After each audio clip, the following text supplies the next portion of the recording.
আজকে একটা ফ্রি হাজিরাত দিব, যে ফ্রি হাজিরাতের মাধ্যমে একদম হাজির বাদশাহ জিন দিয়ে আপনি চিকিৎসা করতে পারবেন।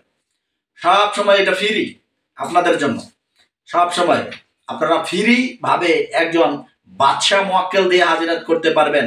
যে কোনো বিষয়ে আপনি জানতে চাইলে জানতে পারবেন।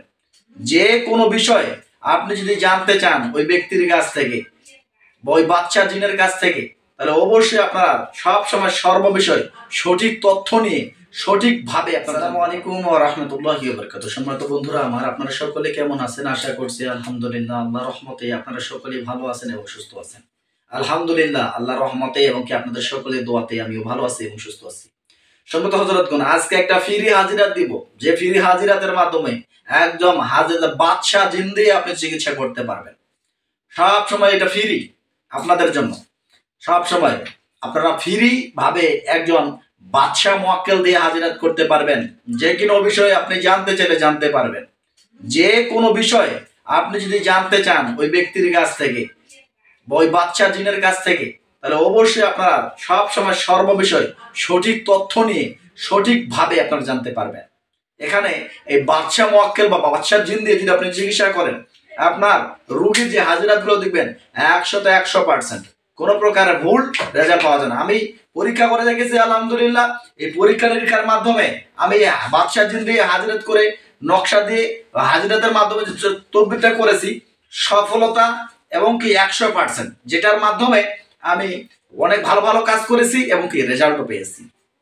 তাই আমি আপনাদেরকে বলতেছি, এটা আমার নিজের করা, আমার নিজের পক্ষ থেকে করা। তাই আপনাদেরকে বলবো আপনারাও নিজেই করুন, অবশ্যই আপনারাও সফলতা পাবেন।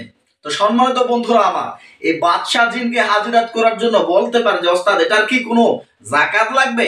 না হযরতগণ, এটা একদম মুদাব্বিরদের জন্য, একজন পুরো পরিপূর্ণ ভালো মুদাব্বিরদের জন্য, যারা কুরআন সুন্নাহ ভিত্তিক চলাফেরা করে, ইসলামিক ভাবে চলাফেরা করে, 5 ওয়াক্ত আল্লাহর সালাত আদায় করে, সে সব সময় আল্লাহর প্রতি জিকির আজগারে ব্যস্ত থাকে। তাদের জন্য আমি তাদেরকে আমার পক্ষ হতে, যেহেতু আমার এখানে পরীক্ষিত, আমার পক্ষ হতে তাদেরকে এজাজত দিয়ে দেবো। যে যারা এজাজত নিতে চান, যারা এজাজত নিতে চান, অবশ্যই আমার কমেন্ট বক্সে লা ইলাহা ইল্লাল্লাহু মুহাম্মাদুর রাসূলুল্লাহ লিখে, সাল্লাল্লাহু আলাইহি সাল্লাম লিখে আপনি কি করবেন, আপনার নাম এবং কি আপনার বাবার নাম, আর যদি মেয়ে হন, মহিলা মানুষ যদি এজাজত নিতে চান, আপনার নাম এবং কি আপনার মায়ের নাম লিখে আপনি অবশ্যই কমেন্ট বক্সে কমেন্ট করবেন। অবশ্যই বলবেন যে ওস্তাদ আমি এজাজত দিয়ে দিব, এজাজত চাই। অবশ্যই আমি আপনাদেরকে কমেন্টের মাধ্যমে এজাজত দিয়ে দিব। তো সম্মানিত বন্ধুরা আমার, এটা আপনাকে হাজিরাত করার জন্য একটা নকশা, আপনাকে একটা আমি স্ক্রিনের মাধ্যমে একটা নকশা দিয়ে দিব, দেখতে পাবেন ইনশাআল্লাহ। এই নকশাটা আপনাদেরকে দিয়ে দিচ্ছি। এই নকশাটিকে হাজিরাত করার জন্য আপনাকে অবশ্যই 5 ওয়াক্ত সালাতওয়ালা ব্যক্তি হতে হবে এবং কি পরহেজগার হতে হবে এবং কি মিথ্যা কথা থেকে সব সময় বিরত থাকতে হবে। হালাল রোজগার ইনকাম করে আপনাকে চলাফেরা করতে হবে। যারা এভাবে চলাফেরা করতে পারবেন, তারা এই হাজিরাতের বাদশা দিয়ে আপনি হাজিরাত করতে পারবেন ইনশাআল্লাহ। সম্মানিত বন্ধুরা আমার, এই হাজিরাতটি করার জন্য আপনাকে পাক পবিত্র হয়ে নিতে হবে, পাক পবিত্র হয়ে নিতে হবে এবং কি যে ব্যক্তিকে আপনি হাজিরাতটা দেখাবেন বা যে ব্যক্তিকে দেখাবেন, সেই ব্যক্তিকেও আপনি কি করাইতে পারবেন, ওনাকে পাক পবিত্র করে নিতে পারবেন। এখন বলতে পারেন যে ওস্তাদ এই ব্যক্তি কাকে আমি দেখাবো? আমরা এই হাজিরাতটি প্রায় লক্ষ্য করে দেখেছি 100-র মধ্যে 80% ব্যক্তি এই হাজিরাতের মাধ্যমে দেখতে পায়, খেয়াল করতে পারে এবং কি 20% ব্যক্তি দেখতে নাও পাইতে পারে।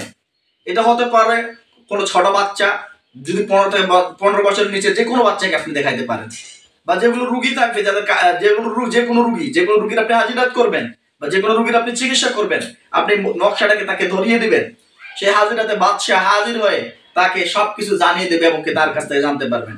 এবং কি তুলারাশি ব্যক্তিদেরও হতে পারে এবং কি সাধারণ যদি ব্যক্তিকেও আপনি হাজিরাত করান, যে 5 ওয়াক্ত সালাত আদায় করে মিথ্যা কথা থেকে বিরত থাকে, তার মন্ত্রণা থাকে না, সে কোনো কম ব্যক্তি দিয়েও যদি আপনি হাজিরাত করে থাকেন, সে ব্যক্তিরাও দেখতে পাবে।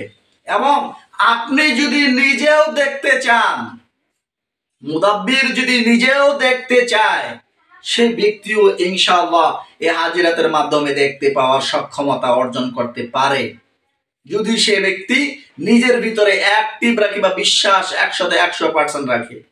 তো আগে বলি যে একজন সাধারণ ব্যক্তিকে আপনি কিভাবে হাজিরাতা করাবেন। এই হাজিরাতা করার জন্য অবশ্যই আপনাকে পাক পবিত্র হয়ে নেওয়ার পর উনাকে পাক পবিত্র হয়ে নেবেন। আপনার শরীরের ভিতরে একটু আতর খুশবু লাগিয়ে দিবেন। যে ব্যক্তিকে আপনি দেখাচ্ছেন ওই ব্যক্তিকেও আপনি তার শরীরের ভিতরে আতর খুশবু লাগিয়ে দিবেন। নিজের শরীরটাকে আপনি বন্ধ করে নেবেন, বা আপনি বন্ধ না করলেও কোনো সমস্যা নেই, কারণ অনেক সময় দেখা যায় আপনি বন্ধ না করলে আপনাকে সিপলি মুআক্কিলাত কিছু এসে ডিস্টার্ব করার সম্ভাবনা থাকতে পারে। তো সেজন্য আপনি নিজের শরীরটাকে বন্ধ করে নিতে পারেন। নিজের শরীরটাকে বন্ধ করার পরে আপনি কি করবেন, যে নকশাটা আছে এই নকশাটা আপনাদেরকে দেওয়া হয়েছে, এটা জাফরান কালি কলম দিয়ে আপনি লিখবেন। জাফরান কালি কলম দিয়ে সাদা কাগজের মধ্যে সুন্দর করে লিখবেন। সুন্দর করে লিখানোর পর আপনাকে কি করতে হবে, ওই নকশাটার উপরে আপনাকে দোয়া ইউনুস পাঠ করতে হবে। বিসমিল্লাহির রহমানির রহিম, লা ইলাহা ইল্লা আনতা সুবহানাকা ইন্নী কুনতু মিনাজ জালিমিন। দোয়া ইউনুস আপনাকে কি করতে হবে, এইটা আপনাকে ওই নকশার উপরে আপনাকে 21 বার পাঠ করে 21টি ফু দিয়ে দিতে হবে। এভাবে আপনাকে এই নকশাটাকে আগে জাগ্রত করে নিতে হবে। নকশাটাকে জাগ্রত করে নেওয়ার পরে আপনি যে ব্যক্তিকে দেখাবেন সেই ব্যক্তির হাতের মধ্যে ধরিয়ে দিবেন। এভাবে সেই ব্যক্তি তাকিয়ে থাকবে এবং কি যেখানে কালো দাগটা আছে সেই কালো দাগটার মধ্যখানে আপনি কি করবেন, ওই ব্যক্তিকে বলবেন এখানে দেখতে থাকুন। এখানে ওই হাজিরাতের বাদশা একজন হাজির হয়ে যাবে। তার হাতে থাকবে একটা লাঠি, লাঠি এবং কি তার দাড়িগুলো খুব সাদা সাদা থাকবে এবং কি তো সে সব সময় তার দাড়িগুলো সাদা, চুলগুলো সাদা, দেখতে খুব সুন্দর নূরানি চেহারা। এরকম একজন ব্যক্তি বা সাদা পোশাক পরে থাকবে, এরকম ব্যক্তি আসবে, ওনাকে দেখতে বলবেন।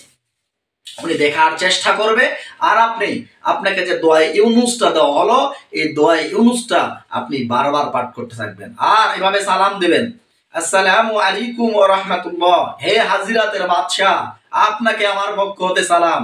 অনুগ্রহপূর্বক আমার সালাম গ্রহণ করুন। আপনি যত দ্রুত সম্ভব এই নকশার ভিতরে হাজির হয়ে যান। এভাবে আপনি সালাম দিবেন 3 বার। সালাম 3 বার দেওয়ার পরে আপনি দোয়া ইউনুস বারবার পাঠ করতে থাকুন।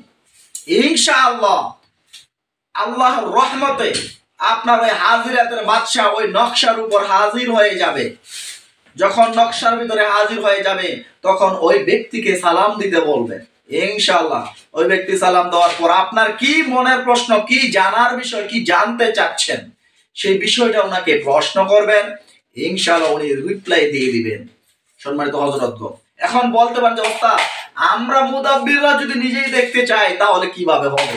জি সম্মানিত হযরতগণ, এখন আপনি যদি নিজেই দেখতে চান তাহলে আপনাকেও ওই নকশার দিকে তাকিয়ে থাকতে হবে। আপনাকে কি করতে হবে, নকশার দিকে তাকিয়ে থাকতে হবে। তাকিয়ে আপনাকে বারবার দোয়া ইউনুস পাঠ করবেন আর আল্লাহর কাছে ইখলাসের সঙ্গে নিয়ত করবেন, আল্লাহ আমি যেন ওই হাজিরাতের বাদশাকে দেখতে পাই। এভাবে খেয়াল করতে হবে আর নিয়ত করতে হবে আর বারবার আপনাকে ওই নকশার উপরে আপনি নকশার ওই কালো দাগের ভিতরে তাকিয়ে থাকবেন। তো সম্মানিত হযরতগণ, এভাবে আপনি যতক্ষণ হাজির হয়নি ততক্ষণ আপনি বারবার ট্রাই করতে থাকুন, আপনি জি চেষ্টা করতে থাকুন। ইনশাআল্লাহ এক সময় হাজিরাতের যে বাদশা আছে সেই ব্যক্তির সঙ্গে আপনার সাক্ষাৎকার হবে।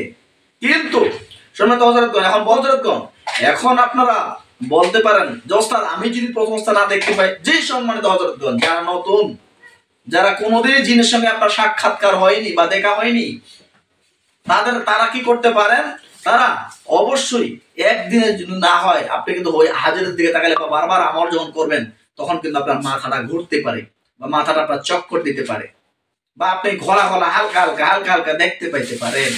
তো এরকম যদি হয়, আপনি একদিনই চেষ্টা করবেন না, যতদিন আপনি পরিষ্কার হয়নি ততদিন প্রতিদিন আপনি একটা সময় নিম্নত নিয়ত করে ওইটার উপর আয়াত পাঠ করে ফুদিয়ে থাকুন আর নিয়ত করুন আর আল্লাহর কাছে একলাসে নিয়ত করতে থাকুন। যতদিন আপনার চোখের সামনে ওই হাজিরাতের বাদশাহ হাজির হয়নি, একবার হাজিরাতের বাদশাহ আপনার চোখের সামনে অ্যাক্টিভ হয়ে গেলে যে কোনো সময় আপনি হাজিরাতের বাদশাহ দিয়ে আপনি নিজেই দেখে কাজ করাতে পারবেন। আর এই আমলটি আপনাকে নিম্নত যত হাজির হওয়া না পর্যন্ত নিম্নত আধা ঘন্টা করবেন, মানে 30 মিনিট আপনাকে করতে হবে। এটা আপনাকে করতে হবে রাত্রেবেলা। রাত্রেবেলা এশারের নামাজের পর থেকে সুবেসা থেকে রাত পর্যন্ত যে কোনো সময় করতে পারেন সম্মানিত হযরতগণ।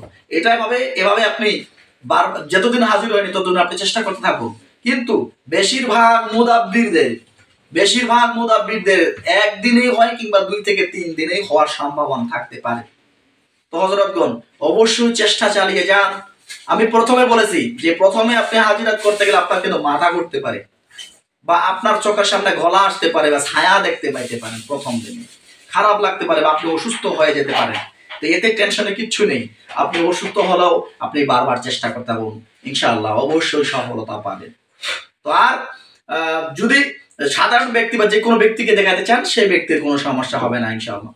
সম্মানিত হযরতগণ, সকলেই ইজাজত নেওয়ার জন্য নাম লিখে এবং কি লা ইলাহা ইল্লাল্লাহু মুহাম্মাদুর রাসূলুল্লাহ এটা লিখে আপনি সাল্লাল্লাহু আলাইহি সাল্লাম লিখে অবশ্যই কমেন্টে ইজাজত চেয়ে যাবেন, ইনশাআল্লাহ আমি আপনাদেরকে ইজাজত দিয়ে দিব।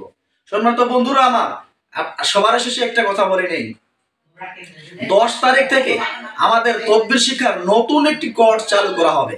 যারা কোরআন সুন্নাহ ভিত্তিক ইসলামিক ভাবে আমাদের তদবির শিক্ষা কোর্সে অংশগ্রহণ করতে চান তারা যত দ্রুত সম্ভব আমাদের সঙ্গে যোগাযোগ করবেন। আমাদের কোর্সের ফি মাত্র 6000 টাকা। 3000 টাকা দিয়ে ভর্তি হবেন আর 3000 টাকা আপনি কোর্স শেষ হওয়ার আগে ধীরে ধীরে দিতে পারবেন। আজ এ পর্যন্ত। আসসালামু আলাইকুম ওয়া রাহমাতুল্লাহি ওয়া বারাকাতুহু। আল্লাহ হাফেজ।